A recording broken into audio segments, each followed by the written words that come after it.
नमस्कार, मैं हूं खुशबू हजारे और आप देख रहे हैं खबर ठिकाना। और इस वक्त सबसे बड़ी खबर आ रही है कानपुर से। कानपुर के कनौज में आज जीएसटी डिपार्टमेंट ने एक रेड मारी। आज नहीं, ये रेड कल मारी थी, लेकिन आज तक ये रेड जारी है।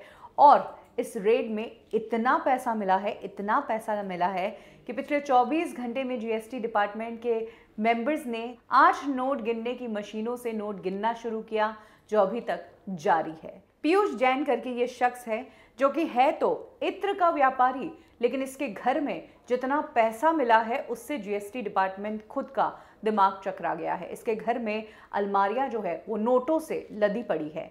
हाल ही में जीएसटी डिपार्टमेंट को कहीं से लीड मिली थी, जिसके बाद पीयूष जैन के घर पर ये रेड मारी गई। और अभी तक जितनी गिड्डियां गिनी है उससे ये लग रहा है कि ये जो पूरा कैश है ये 150 करोड़ से भी ऊपर है। अब सबसे बड़ी बात, इतना भारी मात्रा में कैश कोई घर में कैसे रख सकता है।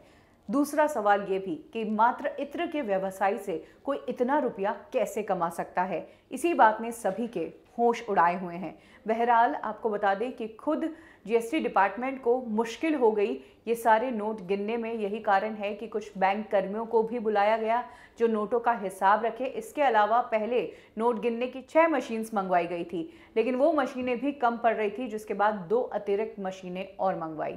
अब इन नोटों को गिनने के बाद ले जाया किस में जाए, क्योंकि बहुत भारी मात्रा में ये कैश है। एक वीडियो सोशल मीडिया पर वायरल हो रही है, जो शायद वहीं की अंदर की वीडियो है, जिसमें देखा जा सकता है कि जैसे कोई दीवार हो वैसे नोटों की गिड्डियों से दीवार बनी हुई है। इतनी भारी मात्रा में कैश ले जाना अपने आप में बहुत बड़ा चैलेंज है।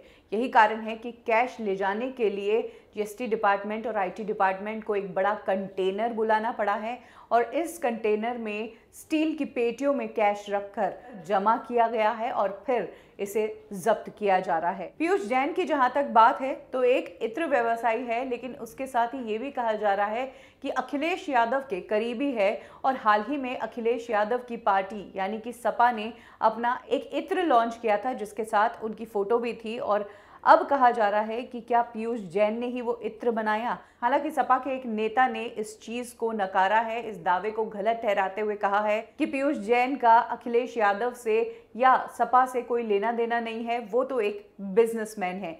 सबसे बड़ी बात, ये जो नेता है पुखराज, ये खुद उसी एरिया में रहता है जहां पर पीयूष जैन रहता है। दोनों पड़ोसी हैं, सेम मोहल्ले में रहते हैं, और इसीलिए ये जोड़कर देखा गया कि कहीं पीयूष जैन को ये सारा पैसा सपा पार्टी के लिए इत्र बनाकर तो नहीं मिला। लेकिन क्या कोई इत्र बेचकर 150 करोड़ रुपए कमा सकता है? ये एक बहुत बड़ा सवाल है। आईटी डिपार्टमेंट और जीएसटी मिलकर इसकी जांच करेंगे। खबर ठिकाना में अभी के लिए बस इतना ही। पल पल की अपडेट्स को हिंदी में जानने के लिए सब्सक्राइब करें हमारा चैनल खबर ठिकाना।